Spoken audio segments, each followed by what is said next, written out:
Good morning. No, I'm not saying it works. I wish you I'm just saying it Godspeed. happens. Godspeed with all of that. I think that's really, really nice. I'm not sure what kind of success you're going to have with that today, because the world, my friend, has changed. Right. Latin American construction workers, they have different needs. They have completely different needs. These awards have a huge criteria that you have to fill out, and they usually have a community service or community relations portion. The most productive with a high performance value, and sometimes it's 11 o'clock at night. Yeah. Funny, isn't it? Yeah, not for me. Not for me. At 11 o'clock, I am guaranteed to be snoring. So.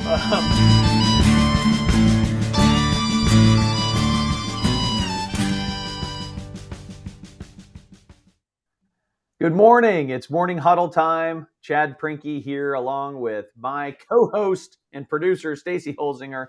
Stacy, how are you doing this morning? I'm doing good. I'm here with our friend, Tom Hughes. Good friends with his wife, Allison.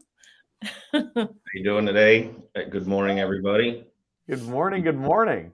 I'd be doing a lot better if the Eagles were 9-0, but that's what I was about to. So you're in Philly.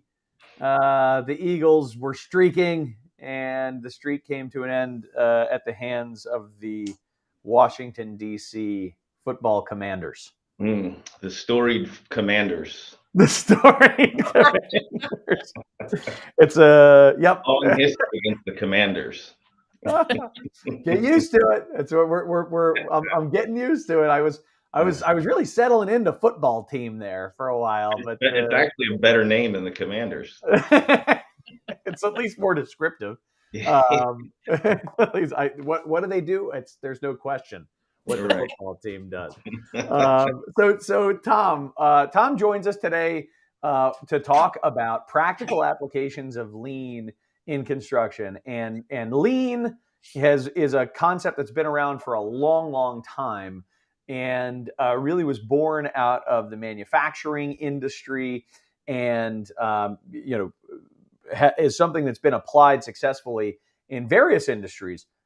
Construction has been working to apply it, I believe, since the 80s.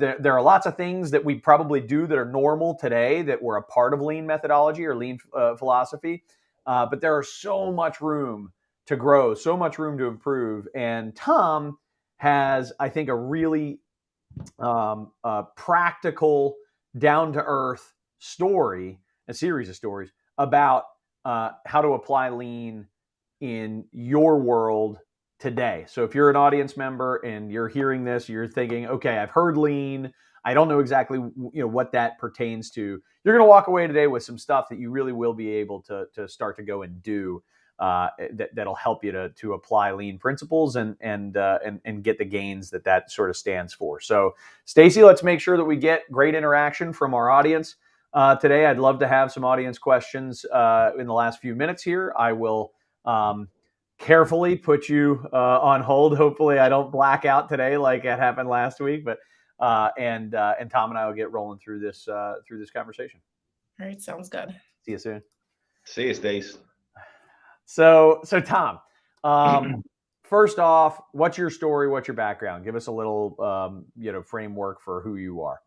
So I'm from the Philadelphia area. Grew up just right outside of Philadelphia in Bucks County. My father is a mechanical contractor, so I grew up working for him. When I was in high school, I went to Drexel University, got a degree in mechanical engineering. Moved on to get my mechanical PE.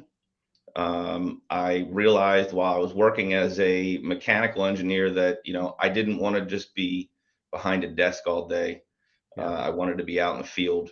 I moved into a role of a field engineer where I was kind of involved in all of the trades, MEP, and I spent a lot of time out in the field. It was at that point where I switched over to the construction side. I was working for another EPCM firm, design build firm, which Genesis is also an EPCM firm.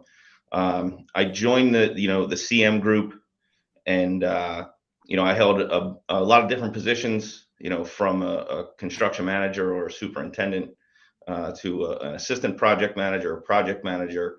I did some commissioning, which that's basically the startup of the equipment and systems. Yep. After the design and construction is complete, it's verifying that everything's installed and operates as per the design. I'm the associate VP of construction here at Genesis AEC. We are a full AECM CQV firm here in Bluebell. We service the healthcare industry, or the life science industry.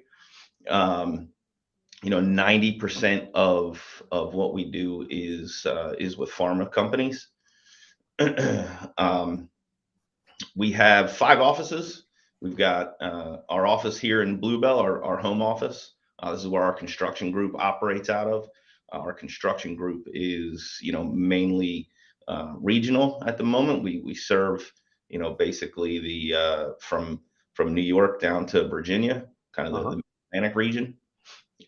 We've got a small satellite office in Philadelphia, where we have young professionals, people that want to live and work in the city. A lot of architects and engineers working out of the Philadelphia office. We've got about 50 people in the Philadelphia office. We have a satellite office in Boston that we opened a few years ago. And then we also have services on the West Coast, where we have an office in San Francisco and an office in Carlsbad. Fantastic. And Yeah, so today people total. I'm sorry, go ahead. We about 370 people total. Wonderful. That's fantastic. And you've been there for how long? 8 years. 8 years. Right on. So today you're working inside of this multiple discipline, really fully integrated, it sounds like, engineering and construction firm that, depending on where you are in the country, maybe it's engineering, maybe it's engineering and construction, right? It depends on where you are in terms of what skill sets the team has in different regions. So you mentioned that you're working a lot in healthcare and life sciences. And I'm interested in that space in particular. What makes, because I'll say it this way. I don't think that there certainly aren't a lot of, like, I don't know, multifamily, multiple disciplinary groups that build apartments in this fully comprehensive way where we handle the whole thing from soup to nuts, like there are in healthcare and life sciences. You're not the only one in your space that does it. What do you think is happening in healthcare and life sciences that makes, why are those owners more bought in or open to this? So I think part of it is the speed to market for life sciences, right? You want to try and get everybody integrated together, get everybody working together early on to get a project through its execution cycle quicker. And you also have, there's one point of the spear. You going to one person who's running, one entity who's running everything, and it makes things a little easier on the owner and the client side, where they can say, okay, I have this is who I want to go to, and leverage all of the services that they have in-house to kind of make their lives easier. Yeah, that makes sense.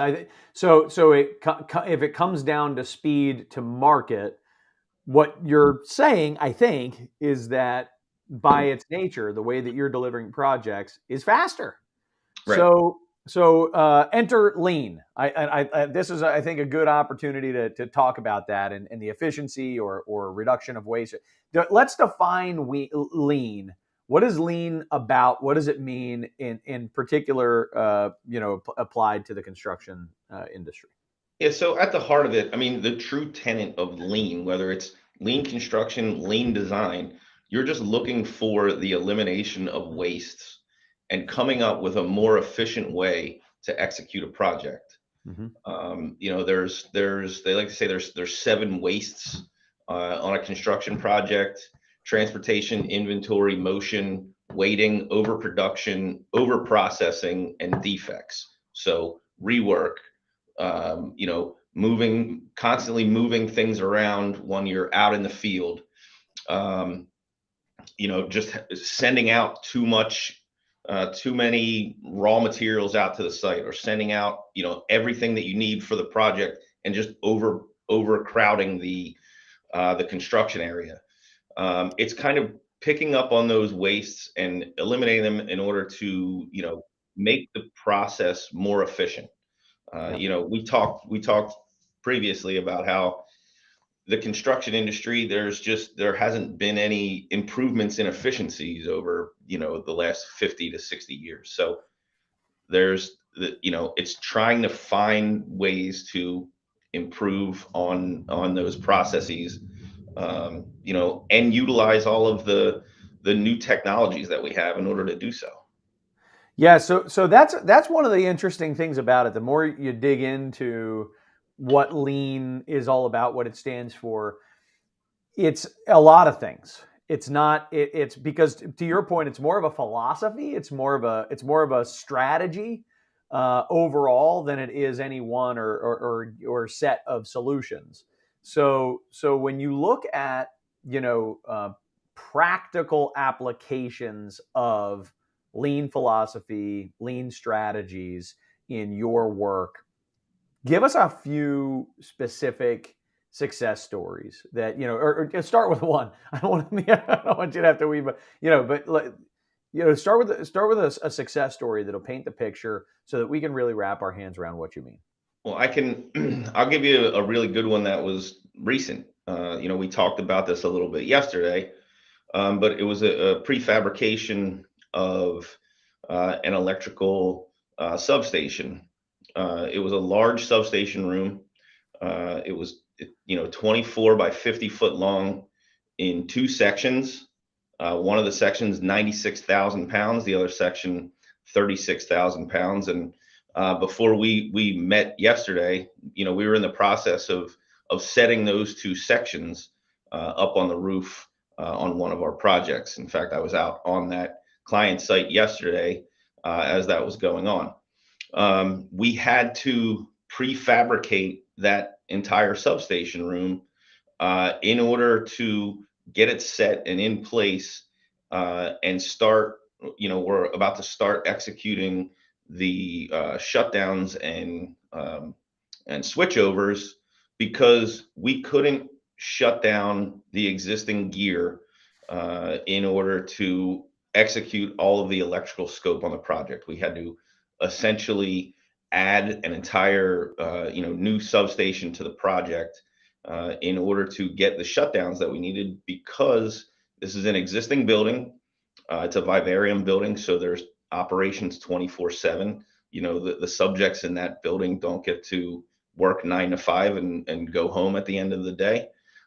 There's 24-hour operations. There are ongoing research campaigns that, you know, go for multiple years. And we just couldn't afford those interruptions as part of the project. Yep. So, you know, we talked about thinking outside of the box. That was one of the things where, you know, prefabricating a building substation and putting it on the roof of the building to allow us a little more flexibility was something that, you know, the project wasn't thinking of until we got to the point where, okay, we can't shut anything down. How are we going to overcome this?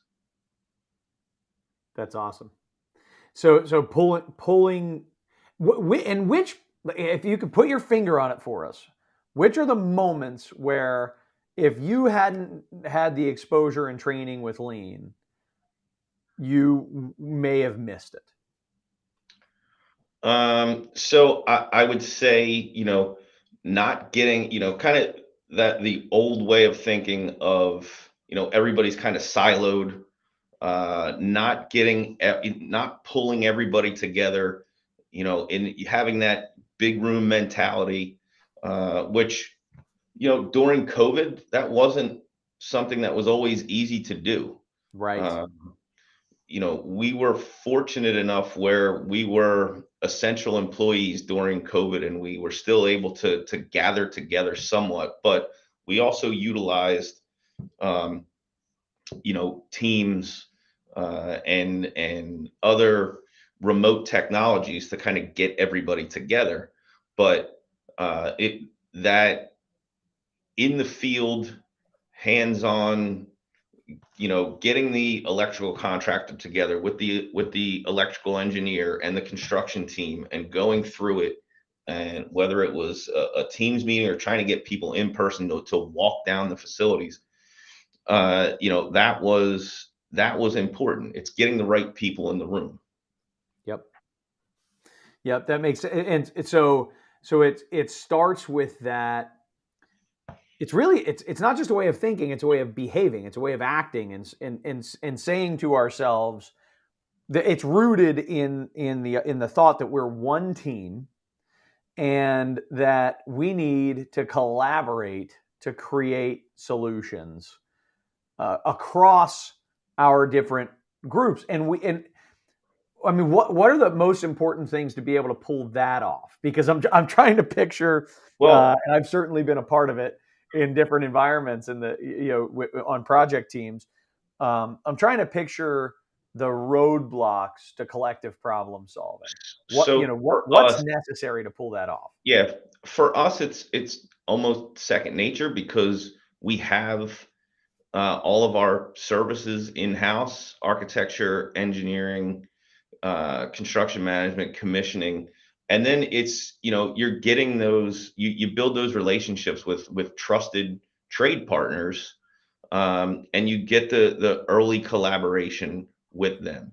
When you have, when you're starting with concept and going into BOD, you want to make sure you get involvement from, it's not just the architects and the engineers at that point, the construction teams coming in. You're pulling in your trusted trade partners to get valuable input, and that it's early on in those key stages of a project life cycle where you need to make the decision on what types of things you're going to try and prefabricate.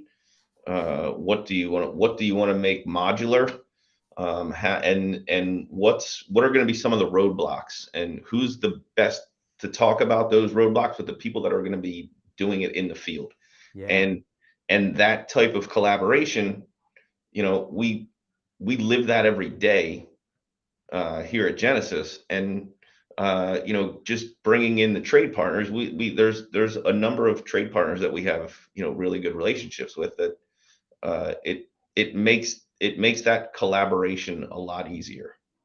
Love it. That's great. And it's, one critical source of waste, if there's something that I see as waste on virtually every project that I get visibility into, there's just an immense amount of waste rooted in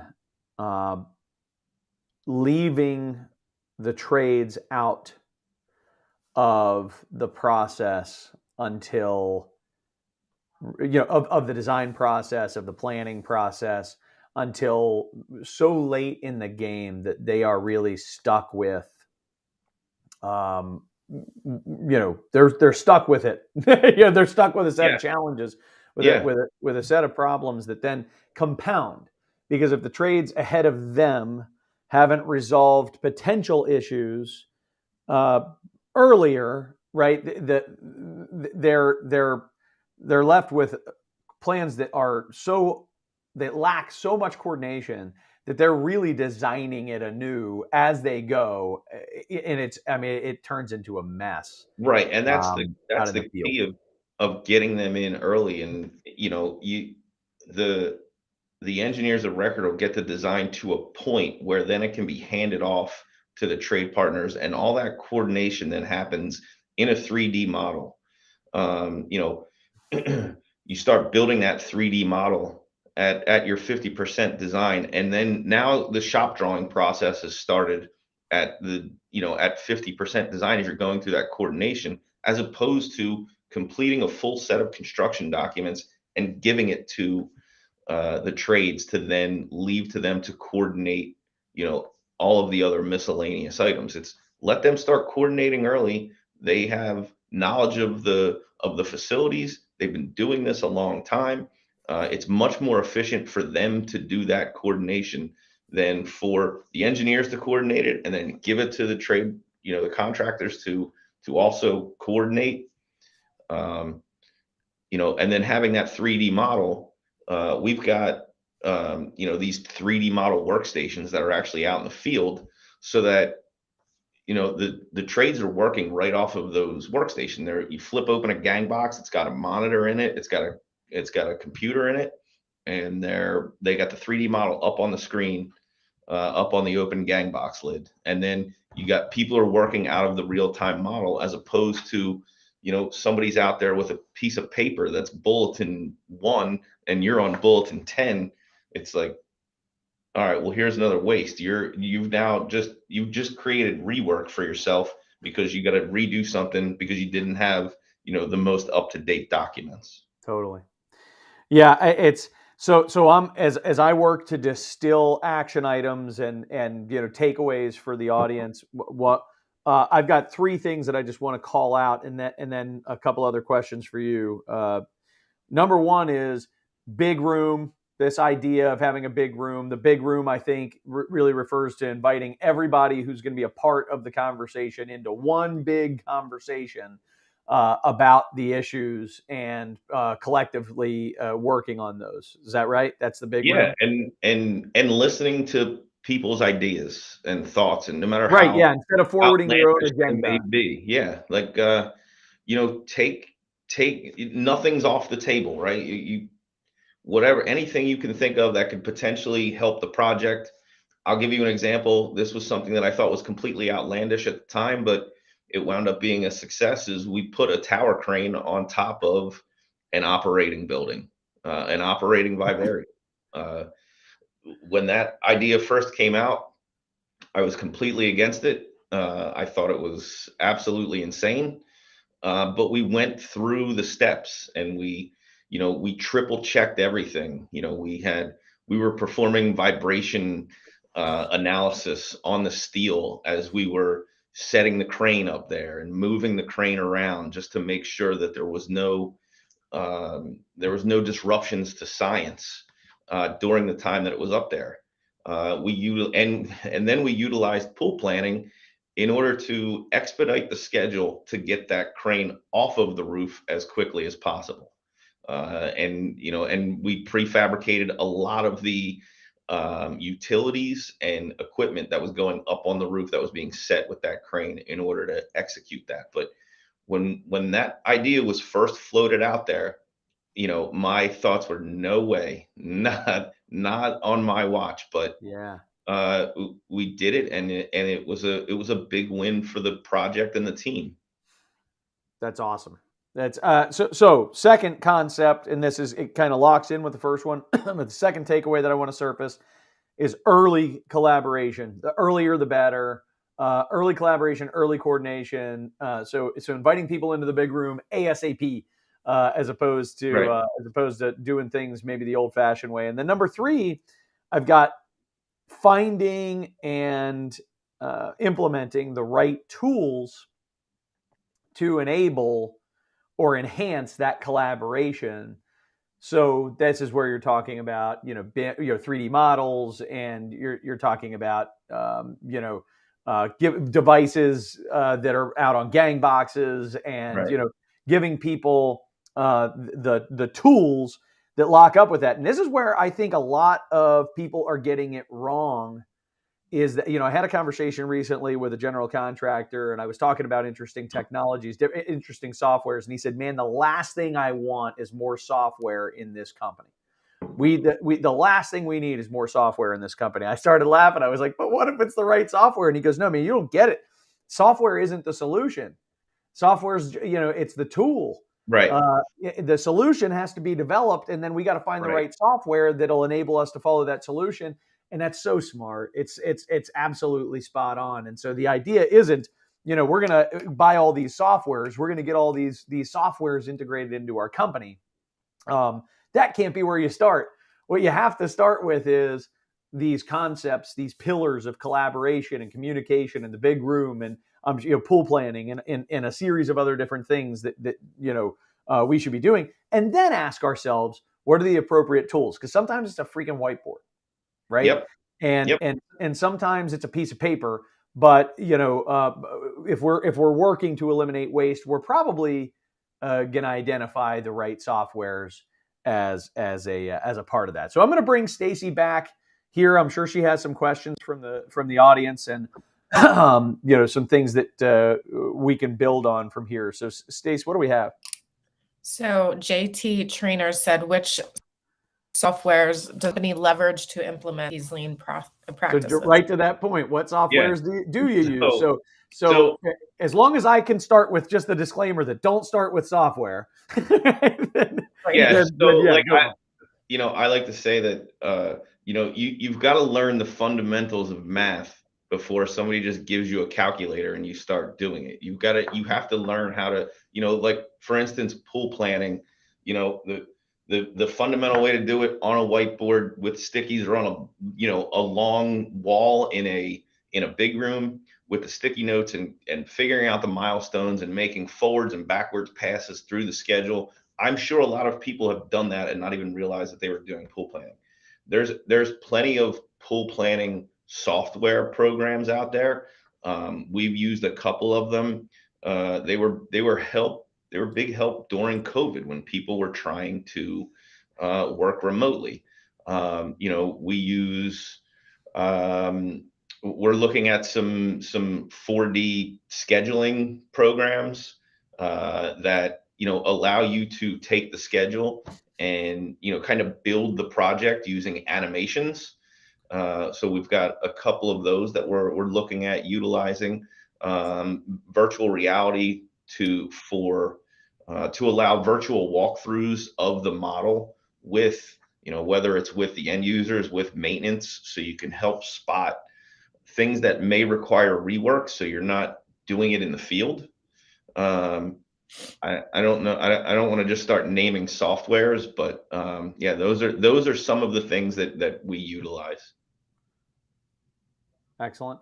And I'm sitting here like, what would you Google? Any of the software companies? Right. Yeah. Exactly. No free plugs. No, but So you would be looking up 4D scheduling programs coming away from this. You might be looking up virtual pool planning tools. Yeah. Logistics. There's software out there for logistics and planning that allows real-time field communications for deliveries, so you can schedule all your just-in-time deliveries. That's another one that we're looking at. So. And to be honest with you, there's so many different software programs out there. I recently said, I feel like I'm drinking from a fire hose with the number of software programs that we're looking at and trying to implement. And it's like, let's take, one bite of the elephant at a time. Totally agree with you. Software can serve an incredible purpose, but when I take a look at so many construction companies' technology stack of software, I immediately start asking, what percentage of this are we really using? You gotta get the fundamentals down, and like I love that example, that you got to understand the fundamentals of math before you can actually work a calculator. It's a really good point, and what we should be doing is training and understanding how to do this stuff in the absence of technology, and then overlaying the technologies as it makes sense. It makes all the sense in the world to me. Right. Good. What else we got? Do you have any tips on assigning someone a role with, I guess, you decide a software, or you filter through these companies with different questions you're going to ask them, and then you bring them on board? Do you give that role to somebody in your organization to test out the software for like 30 days, and then you make a decision? Or like, how do you go through that process? What we'll do is try and like beta test it on a smaller project. and then let the team test it, and then let's work with the company to try and overcome any of the shortfalls, see how we can improve it. Or sometimes it's just it doesn't work out, and we move on to something else. And we're kind of in that stage now where we've got a lot of different things that we're trying to pick and choose from. That we've got a number of, I'll say, pool planning softwares that we're utilizing. Um, Most of what we do for information management is on one system, and what we're trying to do is find things that can uh, bolt on to that program, or are compatible with it. So I'm Cool. sure a lot of people know what program that is I'm talking about. All right. I have a question here that relates to a comment that one of our audience members made. Is do you view what's your view on using pool planning to replace CPM schedule creation and maintenance? So it's more of the granular level of the CPM schedule. What you want to do is you want to find the critical path of the project, and then utilize pool planning to try and pull in that critical path, and then go back to the critical path schedule and see if the critical path has changed because you've just now shortened the critical path. They work hand in hand. They don't, one's not a replacement for the other. Okay, good. Yeah, we And, agree. and a lot of times you're trying to pool plan, a duration of the project ahead, whether it's 6 weeks, whether it's 12 weeks, but you're trying to get out ahead of, you're looking at your constraints. What's delivery times? What are your longest lead delivery items? And let's see if we can, start from there, and then start to pull it in. And are there ways you can expedite those deliveries? What are some of the constraints that you've come up? There are RFIs that need to be answered. Are there submittals that are going to have a long process to go through? Yeah, I think it's a great way of putting it. You're describing, to me, you use the term granular. I think that's right. I would also, maybe use the thought of there's the CPM schedule, and then we use pool planning to problem solve and to ensure that is met or beat. Right. But what we don't do is pretend like a 3-week look ahead is our CPM schedule. That doesn't do. That's not Right. going to work. So awesome, good stuff. Anything else, Stace, that you want to cover? Nope. No, I think we covered everything that I can think of. Awesome, very good. I have one question, Tom, which is what if somebody was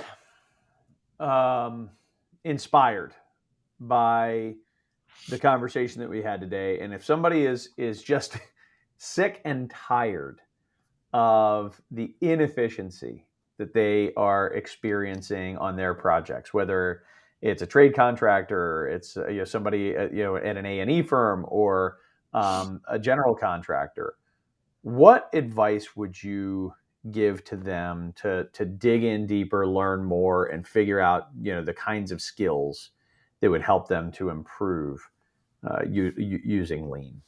So I think the first thing I would do is see, is there anything that they're actually already utilizing that can be um, transformed into a lean process. Like, we talk about pool planning, there's a lot of people that have done scheduling, and you ask somebody if they've done pool planning before, and then you said, have you ever done schedules with a sticky note? And they say, oh yeah, we've done that.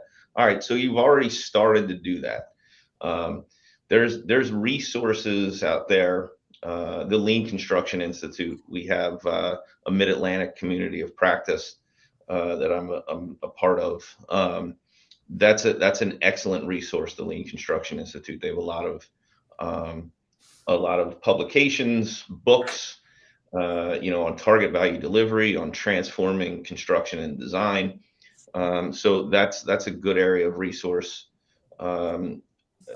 Depending on what field they're in, like I said about the pool planning, maybe walk them through something as simple as just a morning huddle, right? Just that's the name of this show.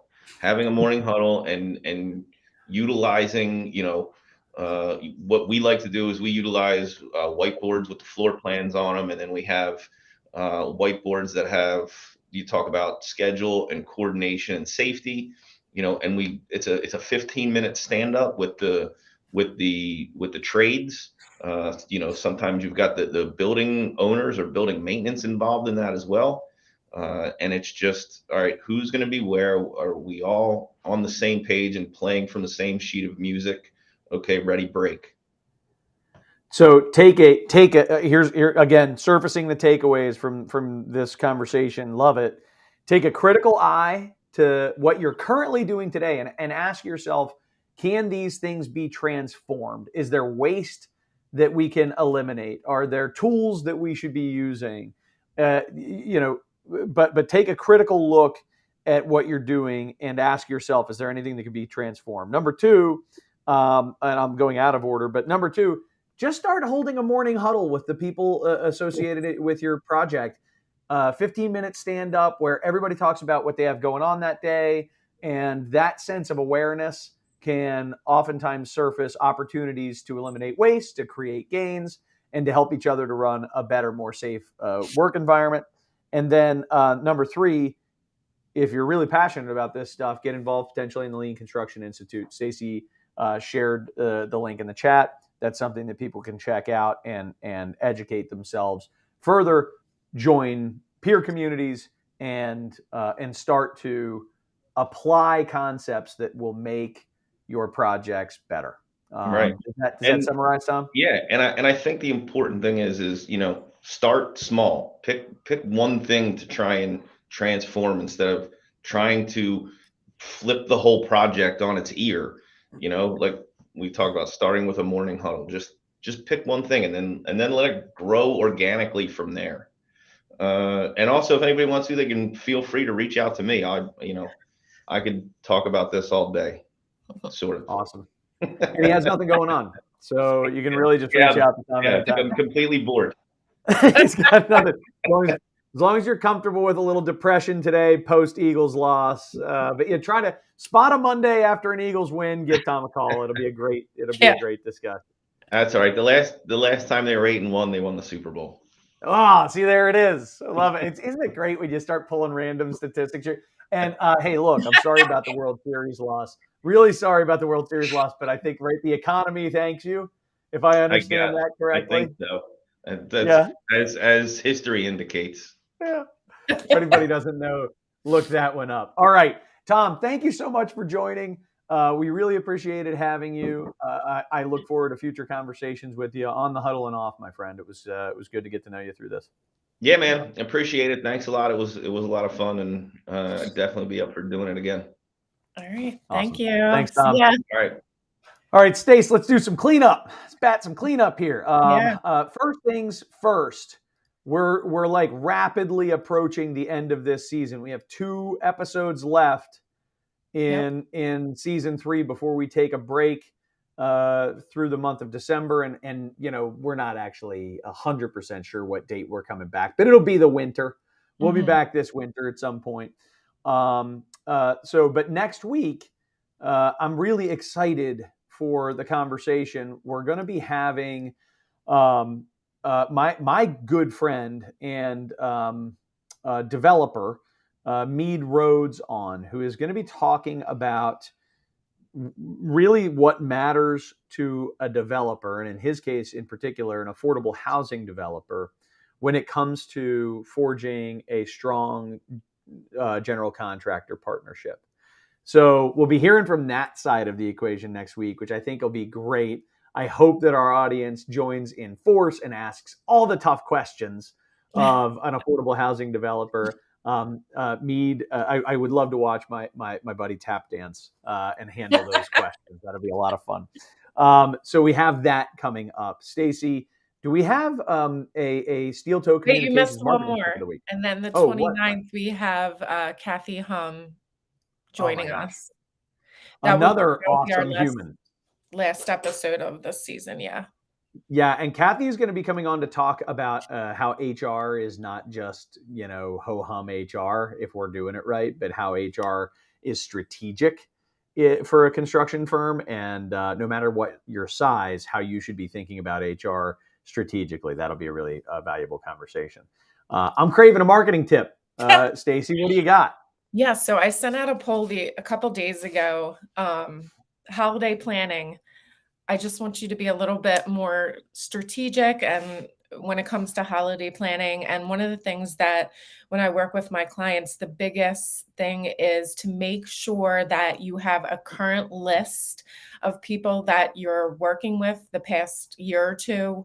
The emails are updated, the contacts are updated. Make sure to get that list out to your PMs or project engineers ahead of time, so you can get them their holiday card, whether it's print, that seems to be popular, email, make sure you have the right contact information. That's completely key.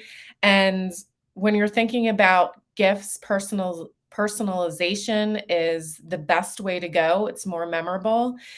Also consider maybe get your gift out early or later. So maybe November or January. Don't wait until the rush of everyone getting out gifts. I remember a PM had once sent me a picture. He was on a job site with a GC, and there was just tons of baskets, and they all looked the same.